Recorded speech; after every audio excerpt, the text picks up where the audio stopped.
Praise the lord. ఈరోజు దేవుని వాక్యము 1 కొరింథీయులకు రాసిన పత్రిక 15వ అధ్యాయము 58వ వచనం. మీ ప్రయాసము ప్రభువునందు వ్యర్థము కాదని ఎరిగి స్థిరులను కదలని వారును ప్రభువు కార్యాభివృద్ధి యందు ఎప్పటికినీ ఆసక్తులునై యుండుడి. నేను దేవుని పని చేస్తున్నాను. నాకు అవకాశం ఉన్నవారికల్లా సాక్ష్యాన్ని ప్రకటిస్తున్నాను, వాక్యాన్ని చెబుతున్నాను. అయినను నన్నెందుకు గుర్తించట్లేదు? నా పేరు బయటకు ఎందుకు రావట్లేదు? నన్నెందుకు ఘనపరచట్లేదు అని అనుకుంటున్నావా? ఒకరోజు ఒక దైవజనుడంట వేరే ప్రదేశానికి వెళ్ళి వాక్యము బోధించి తిరిగి వస్తూ ఉన్నప్పుడు ఆ ట్రైన్ దిగగానే కొంతమంది ఎదురుగా దండలు పట్టుకొని వస్తున్నాడు.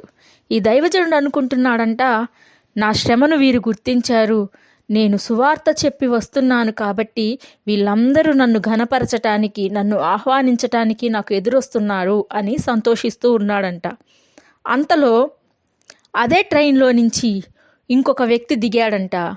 ఆ దండ పట్టుకొని వచ్చిన వాళ్ళు ఆ దండను ఆ వ్యక్తి మెల్లో వేసి తీసుకొని వెళ్ళారు. అప్పుడు అనుకుంటున్నాడు ఆ దైవజనుడు, నేను ఆత్మల రక్షణ కొరకు ఇంతగా ప్రయాసపడుతున్నాను కదా, నన్ను గుర్తించట్లేదు.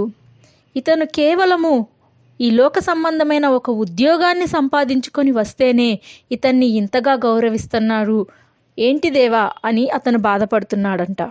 అయితే దేవుడు ఒక మాట చెప్తున్నాడు, నేను ముందే చెప్పాను కదా, ఈ లోకంలో మీకు శ్రమలు కలుగును, అయినను భయపడకుడి, నేను జయించిన వాడను అని. ఈ రాజ్యము నాది కాదు, నాది పరలోక రాజ్యం. అక్కడికి నీవు వచ్చినప్పుడు నీవు చేసిన కార్యములను బట్టి, నీవు నా కొరకు పడిన ప్రయాసను బట్టి నీకు బహుమానము, ఘనత అక్కడ లభిస్తాయి. ఈ లోకము శాశ్వతమైంది కాదు.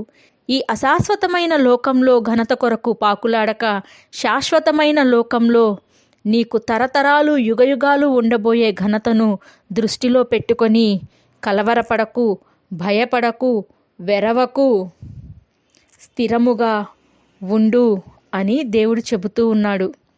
ఆ మాట విన్న ఆ దైవజనుడు ఎంతగానో సంతోషిస్తూ ఇంటికి వెళ్ళాడు.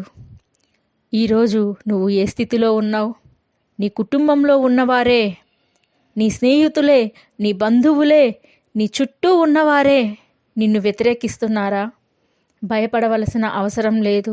దేవుడు ముందే చెప్పాడు, ఈ రాజ్యము నాది కాదు, ఈ లోకములో శ్రమలు కలుగును, అయినను భయపడవలసిన అవసరము లేదు, ఏదియు మిమ్ములను ముంచివేయదు. దేవుడు నీకిచ్చిన రిలేషన్ని నీ దగ్గర నుంచి తీసివేయలేదు. భయపడక, కలవరపడక, క్రీస్తునందు ఆసక్తులై ముందుకు అడుగులు వేయండి. విశ్వాసములో నిలకడగా ఉండండి. క్షణకాలమైన ఈ లోకంలోని ఆశీర్వాదాల కోసం కాక ఆత్మ సంబంధమైన ఆశీర్వాదాల కొరకు నువ్వు తపన పడ్డప్పుడు లోక సంబంధమైనవి కూడా నీ వెంట వస్తాయి. ప్రతిదానికి ఒక సమయము కలదు. ప్రభువునందు నీ ప్రయాస వ్యర్థము కాదని నమ్మి కలవరపడక నిలకడగా నీకు అప్పగించిన పని ఏదైతే ఉందో ఆ పనిలో ముందుకు సాగిపో. ప్రార్థన. దేవా, ఈ వాక్యం విన్న నీ ప్రియులు దేనిని బట్టి బాధపడుతూ ఉన్నారో, ఎవరి నిందను అవహేళనను పట్టి బాధపడుతూ ఉన్నారో, ఎవరు దూరం అవుతారేమో అని భయపడుతూ ఉన్నారో తండ్రి, వాటన్నింటిలో నీవు విజయము ఇచ్చావని నమ్మి నీవు జయించిన వాడవు, నీ ప్రియులు కూడా జయించిన వారు అని నమ్మి నిలకడ కలిగి స్థిరమైన విశ్వాసముతో అన్ని విషయాల్లో జయాన్ని చూచువారుగా, నీ నామమునకు మహిమ తెచ్చువారుగా ఉండునట్లు సహాయము దయచేయమని యేసు శక్తి కలిగిన నామమున అడిగి వేడుకొనుచున్నాను తండ్రి, ఆమెన్. మీ ప్రార్థన అవసరతల కొరకు కింద కామెంట్ సెక్షన్లో మెన్షన్ చేయండి. మీ కొరకు ప్రత్యేకముగా ప్రార్థించటం జరుగుతుంది. షాలోమ్.